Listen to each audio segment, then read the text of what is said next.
আজকের পত্রিকায় অনেকগুলো সংবাদ দেখলাম যে মাননীয় প্রধান উপদেষ্টা নিক্কেই সম্মেলনে না নিক্কেই সমিতির আমন্ত্রণে জাপান গিয়েছেন এবং ওখানে বক্তব্য দিয়েছেন, বাংলাদেশের নির্বাচন নিয়ে কথা বলেছেন।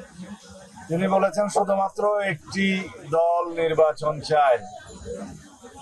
তো আমরা এই বিষয়ে মনে করি ওনার যথেষ্ট তথ্য নেই।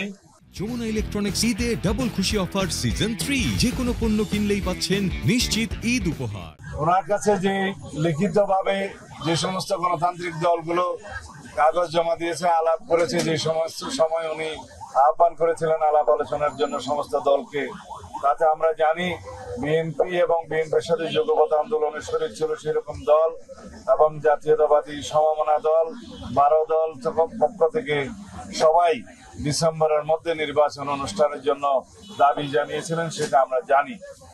তবে তথ্যগত ভুলের কারণে যদি তিনি সেটা বলে থাকেন, সেটা আমি এই বিষয়ে কোনো সমালোচনা করব না।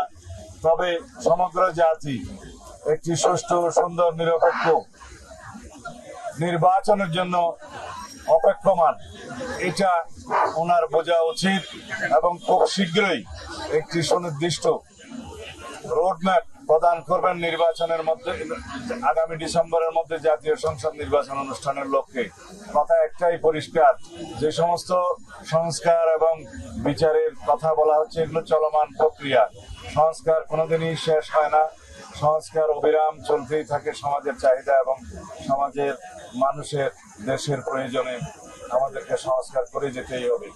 আর বিচার প্রক্রিয়া একটি স্বাধীন বিচার ব্যবস্থার মধ্য দিয়ে বিচার কার্যক্রমে এগিয়ে নেওয়া হচ্ছে, সেই বিচার কার্যক্রমে এগিয়ে নেওয়া হবে, এটা আমাদের প্রতিশ্রুতি। বাংলাদেশের জনগণের চাহিদা, শহীদের রক্তের আকাঙ্ক্ষা, এদেশের মানুষের প্রত্যাশা, এদেশে অবশ্যই উনি ফ্যাসিস্ট শেখ হাসিনা, তার দল, তার দোসরদের অবশ্যই সমস্ত অপরাধের জন্য কাঠগড়ায় দাঁড়াতে হবে, বিচার কার্য সম্পন্ন করা হবে। ধন্যবাদ।